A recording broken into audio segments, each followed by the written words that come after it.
টানা ৩ রাত ডেটিংয়ে আসার পর হঠাৎ মেয়েটা বলে উঠল। মেয়ে: এই তুমি আমাকে বিয়ে করবে তো? ছেলে: করবই তো সোনা। মেয়ে: কবে করবা? ছেলে: আর কিছুদিন পর।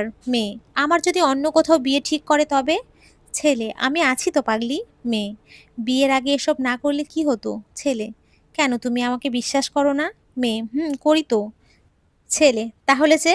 মেয়ে: এমনি বললাম। ছেলে: কালকেও ডেটিং করবা? মেয়ে: প্লিজ আর না। ছেলে: তুমি আমাকে ভালোবাসো না? মেয়ে: অনেক ভালোবাসি। ছেলে: তাহলে যেতে হবে। মেয়ে: প্লিজ কালকে আমাকে পাত্রপক্ষ দেখতে আসবে। ছেলে: ও। মেয়ে: আচ্ছা, কাল আমাকে পাত্রপক্ষ দেখতে আসবে, তুমি কিছু করো।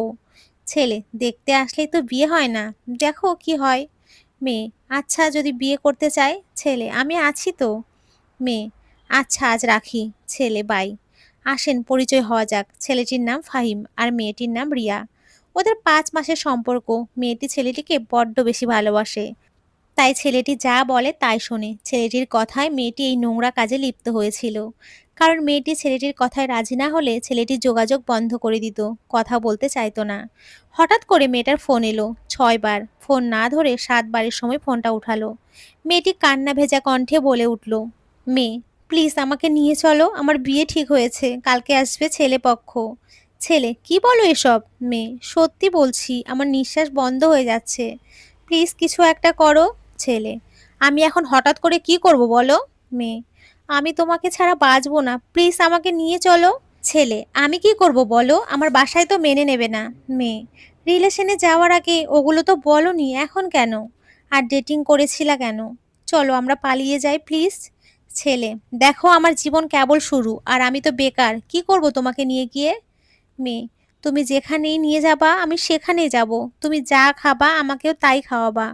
তাও আমি তোমাকে চাই, প্লিজ বোঝার চেষ্টা করো, না হলে আমি আত্মহত্যা করব।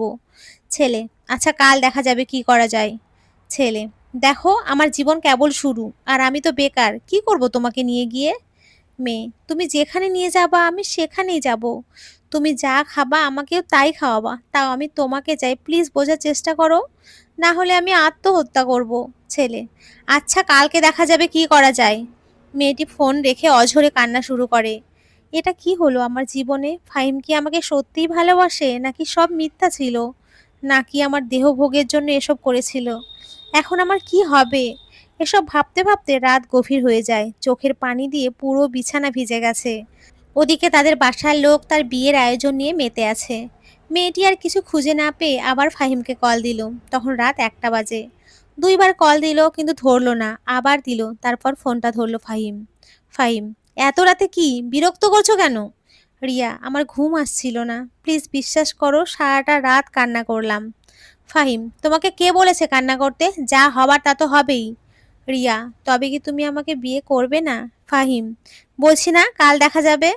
রিয়া: প্লিজ ওভাবে বলো না, আমি তোমাকে ছাড়া বাঁচবো না। ফাহিম: ঠিক হয়ে যাবে সব। রিয়া: চলো আজ রাতেই আমরা কোথাও পালিয়ে যাই। ফাহিম: কোথায় যাব? গিয়ে কি করব? মাথা ঠিক আছে তোমার? রিয়া: কাল যদি যাওয়ার সুযোগ না পাই তাহলে? ফাহিম: আরে যা হবার তাই হবে, চুপ থাকো। রিয়া: তুমি কি আমাকে ভালোবাসো না? ফাহিম: ভালো না বাসার কি আছে? রিয়া: তাহলে আমার বিয়ে হয়ে যাচ্ছে আর তোমার কোনো টেনশন নাই? ফাহিম: এত টেনশন করে কি হবে, তুমি ঘুমাও এখন। রিয়া: আমার ঘুম আসছে না, প্লিজ চলো আমরা কোথাও চলে যাই। ফাহিম: মাঝরাতে ফোন দিয়ে এসব কি শুরু করলা? রিয়া: প্লিজ বোঝো। কলিন্ট। রিয়া তারপর আরও কয়েকবার ফোন দিল কিন্তু ফোন সুইচ অফ করে রাখছে। আরও চিন্তা বেড়ে গেল, সে কি ফোন ধরবে? যদি আর ফোন না খোলে তাহলে কি হবে? আস্তে আস্তে মেয়েটির অবস্থা খুব খারাপ হতে লাগলো, সে কি করবে বুঝছিল না। একবার করে ভাবে সে আত্মহত্যা করবে, আবার এটা ভেবে পিছিয়ে যায় যে তার বাবা হার্টের রোগী, যদি কিছু হয়ে যায় তখন। মেয়েটি আর কিছুতেই মাথা ঠিক রাখতে পারলো না। একটা সময় জ্ঞান হারিয়ে ফেললো, তার মাথায় পানি ঢালা হলো। কিছুক্ষণ পর জ্ঞান ফিরল, দেখলো সকাল ৭টা বাজে। এদিকে সন্ধ্যায় পাত্রপক্ষ আসবে, টাইমের সাথে সাথে তার নিঃশ্বাসও বন্ধ হয়ে আসছে। এগুলো ভেবে আবার ফোন দিল। কলিং। ফাহিম: হ্যাঁ বলো। রিয়া: ঘুম ভাঙছে? ফাহিম: ঘুমাতেই তো দাওনি। রিয়া: সরি। এখন কি করবা? ফাহিম: এখনো কিছু মাথায় আসছে না। রিয়া: আর আমার এদিকে বিয়ের আয়োজন চলছে। ফাহিম: জানি না কি হবে। রিয়া: প্লিজ আমি তোমাকে ছাড়া বাঁচবো না, আমাকে নিয়ে যাও। ফাহিম, দেখো পাগলামি করো না, আমার কিছু করার নেই। রিয়া, যদি বিয়েই না করবা তাহলে ভালোবেসেছিলা কেন? এখন বুঝলাম তোমার ওইগুলো সব নাটক ছিল। ফাহিম, দেখো আমি নাটক করিনি। রিয়া, চুপ করো। ভালোবাসার জালে ফাঁসিয়েছিলা আর আমার দেহ নিয়েছিলা। ফাহিম নিশ্চুপ। রিয়া, এখন বুঝেছি তুমি আমাকে ভালোবেসেছিলা না, আমার দেহটাকে ভালোবেসেছিলা। ফাহিম, প্লিজ থামো। রিয়া, জানি না আর কতগুলো মেয়ের জীবন নিয়ে তুমি খেলেছো। ফাহিম, বিশ্বাস করো। রিয়া, কি বিশ্বাস করব? তোমাকে? শেষ কথা বলে দিলাম, তুমি যদি আমাকে বিয়ে না করো তাহলে আমি কারো হব না, আত্মহত্যা করব। আর শেষ একটা চিঠি লিখে যাব, যেটাতে তোমার বেইমানির প্রতিচ্ছবি থাকবে। দুপুর 2টা বেজে গেল, এখন পর্যন্ত ফাহিমের কোনো খবর নেই। এদিকে রিয়ার অবস্থা খুব খারাপ হয়ে যাচ্ছে। থাকতে না পেরে ফাহিমকে আবার কল দিল। কলিং। ফাহিম, কি চাই? রিয়া, তোমাকে চাই, মজা করো না প্লিজ। ফাহিম। রিয়া, কি ভাবছো? ফাহিম, কি নিয়ে ভাববো? রিয়া, আমাকে বিয়ে করবা না?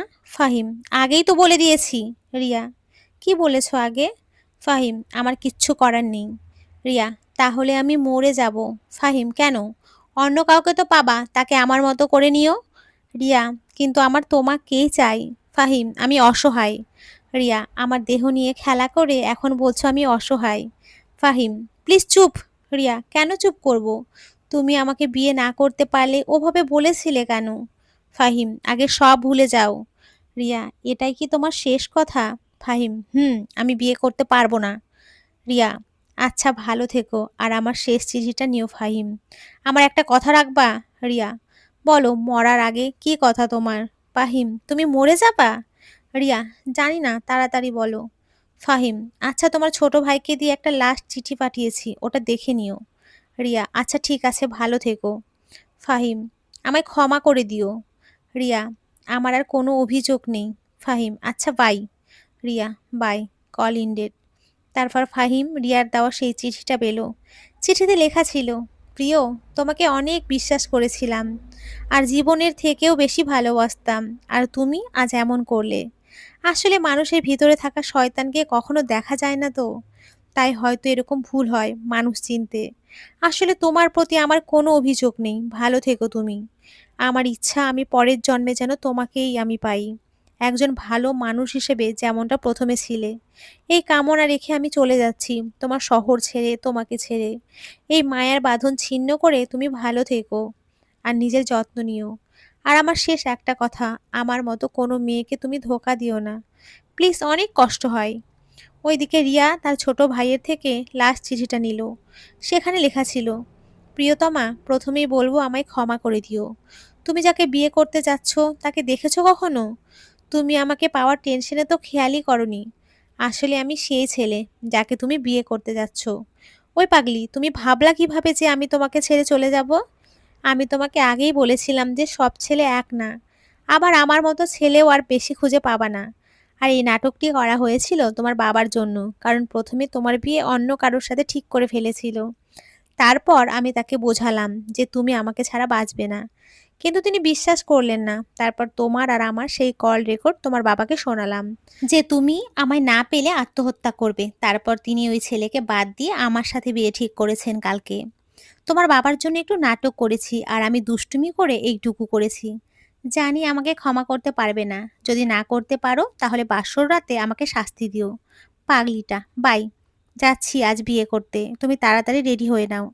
চিঠিটা পড়ে রিয়া কান্না করতে থাকে আর বলতে থাকে, আমাকে ক্ষমা করে দিও, আমি না বুঝে তোমাকে অনেক খারাপ খারাপ কথা বলেছি। তারপর এলো সেই রাতে, বিয়ে আর ফাহিমের বিয়ে হয়ে গেল। আর 1 বছর পর তাদের ঘর আলো করে একটা রাজকন্যা এলো।